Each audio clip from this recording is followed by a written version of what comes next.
waiting on bated breath for this take on Israel-Palestine. Former President Barack Obama has finally weighed in. Obama shared some of his thoughts on what's going on in the Middle East online this weekend.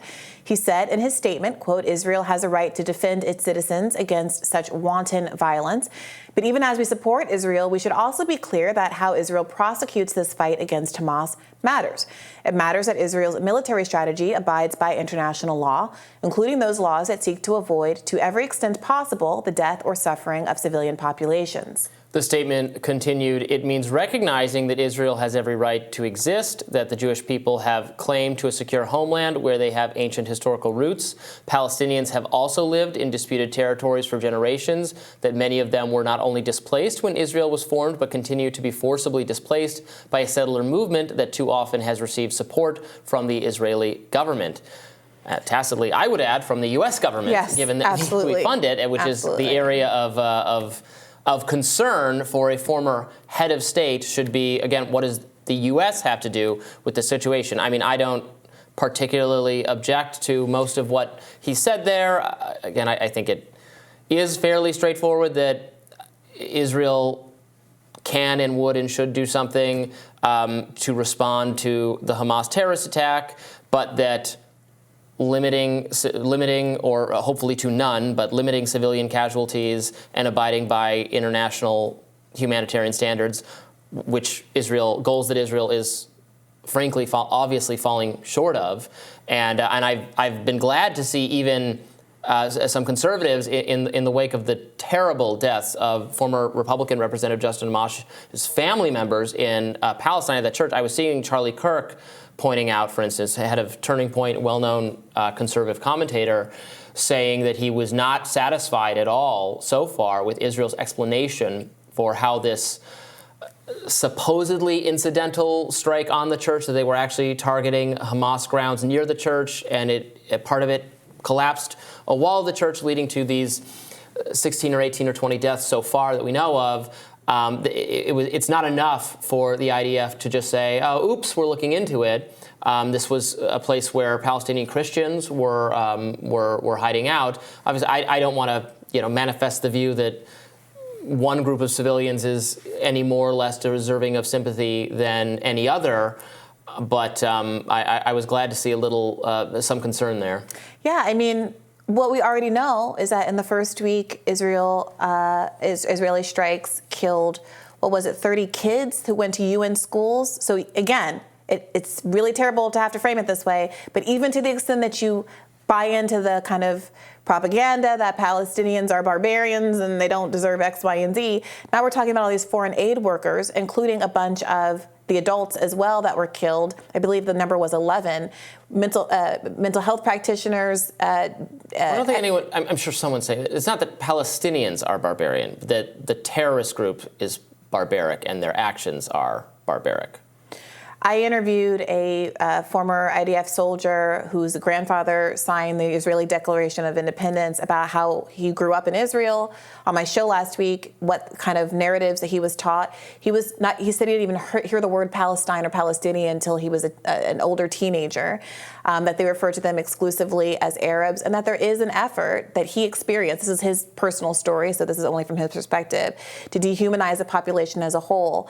We heard any number of statements coming out of Israeli public figures, government figures, after the October 7th attack, saying things like Palestinians are human animals. The statement there was not Hamas are human animals. It was, let me not characterize it. It said, we are fighting human animals, so the bombardment is justified. I think that was more the character of the statement. We are fighting human animals. And I think, unfortunately, that line gets blurred too often. And I don't think anybody is human animals. I don't think that you should ever characterize one's enemies in that way, because it does allow you to justify excesses that extend well beyond even the population that you're supposed to be targeting. If you really think you're dealing with some monstrous, barbarian human animals, then maybe you do think it's legitimate to take out churchgoers as a collateral damage, or the 2,000 kids that have already been killed as collateral damage. I do think there's a relationship there. I mean, maybe we're splitting hairs. I don't think collateral damage, especially excessive collateral damage, is justified irrespective of the depravity and the barbarity of the people you're fighting. I do think, the acts were, again, barbaric. How many times we've talked about the blown apart and mutilated and set on fire conditions of the remains that forensics experts have begun to pour over what happened on October 7th. I was reading some reports on that, and it's utterly horrific. It boggles. It's beyond anything you would want to comprehend. But to your point, that should not give anyone or have anyone feel licensed to respond in a way that harms or kills some other group that is not responsible for the underlying. You have a right to retaliate, to defend yourself and retaliate against people who have caused violence to you. That is Hamas. That is not the innocent people of Palestine.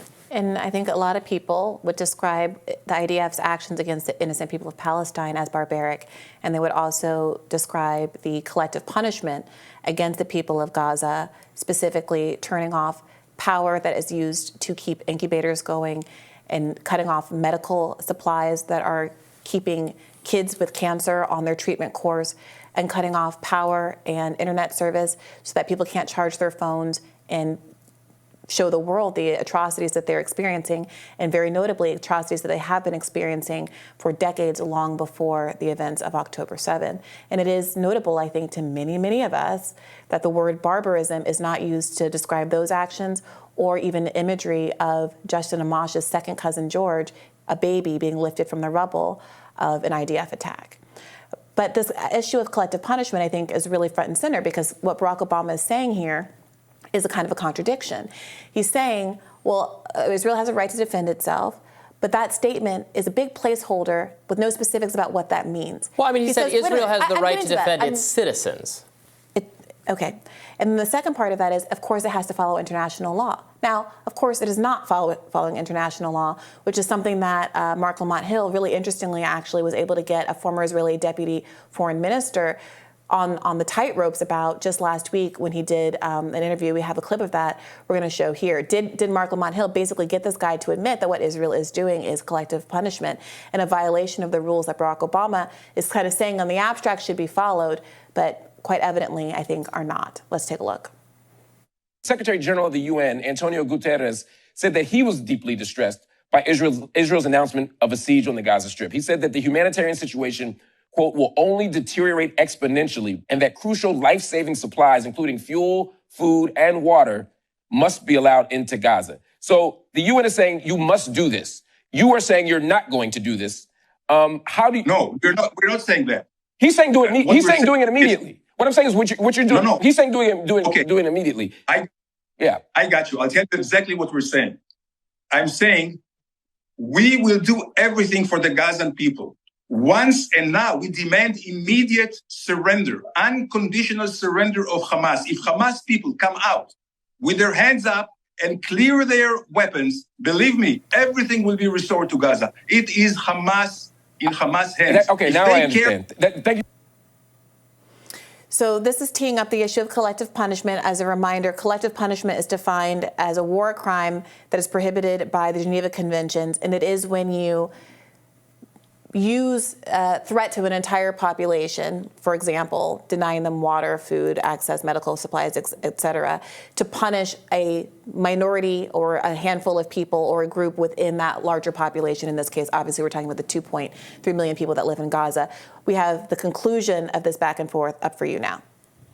Thank you for clarifying that, sir. I think we're actually on the same page here. You're saying that once Hamas leaves, you'll grant the Gazan people food, shelter, fuel, electricity, hospitals, schooling. And if they don't, and if Hamas doesn't leave, then they'll continue to starve and die in hospitals. You are defining for the international community right now collective punishment. You're saying until Hamas acts differently, the 2 million people in Gaza are going to be treated this way. And once Hamas acts differently, these 2 million people in Gaza will be treated better. That is exactly what collective punishment is. You're holding them accountable for the actions of others. That is the definition, the textbook definition of collective punishment, sir. Now, you may accept that that's what you want to do, but this is absolutely a contravention of international law.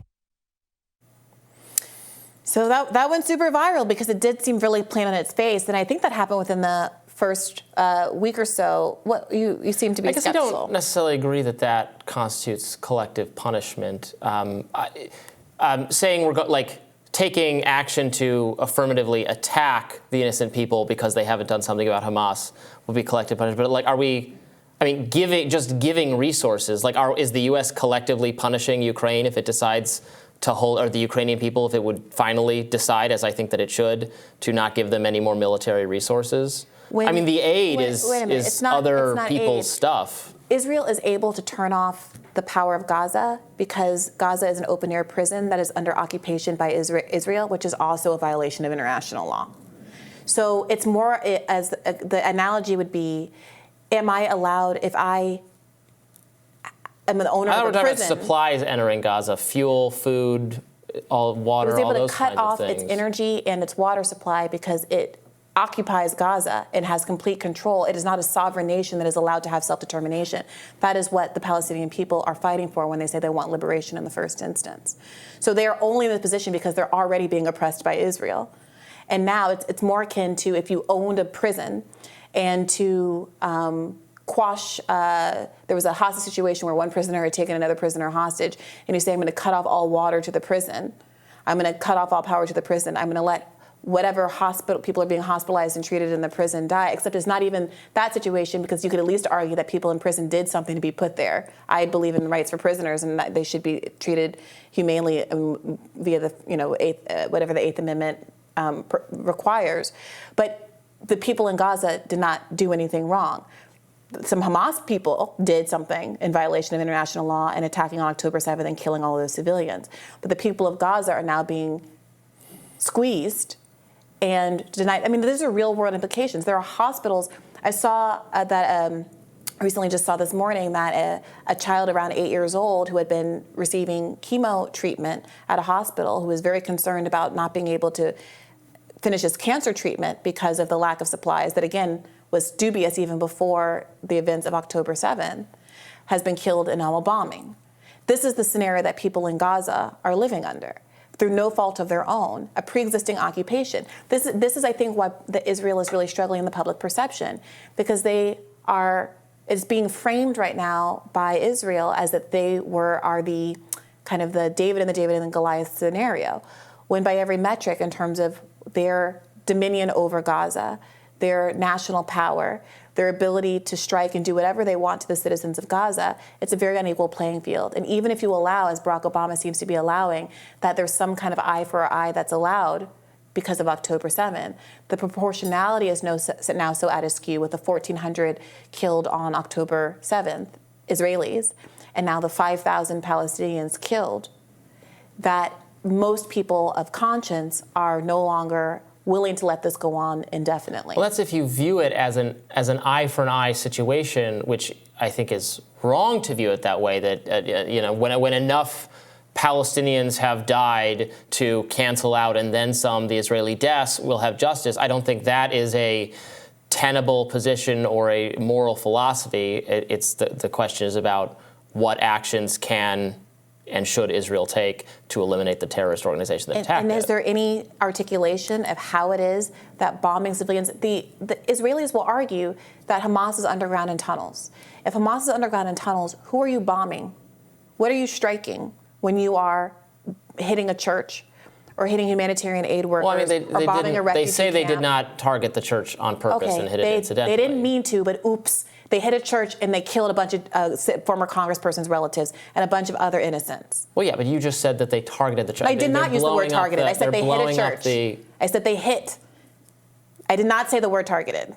Okay, they're trying to. I mean, I'm not going to have this conversation anymore because I'm not defending that action. They should not have taken that action. So that's where people are, and I think that is part of why people were frustrated with Barack Obama's statement. And a part of it is that he also greenlit like a $38 billion over 10 years package for Israel, and is now acting like he wasn't aware of the money being used to do exactly the kind of settlement operations that he criticizes in his statement. But of course, it's not just, oh gosh, I'm some guy. You were the president of the United States of America for 8 years and you have a hand in all of it. Israel has gotten, since its founding, more funding from the U.S. than any other country on earth. Yeah. And that continues. Joe Biden would have another, $105 billion aid pack split up among multiple causes, some for Ukraine, some for other issues. I think there's 14 million specifically for Israel. Billion. Billion, sorry. Specifically for Israel. More rising right after this.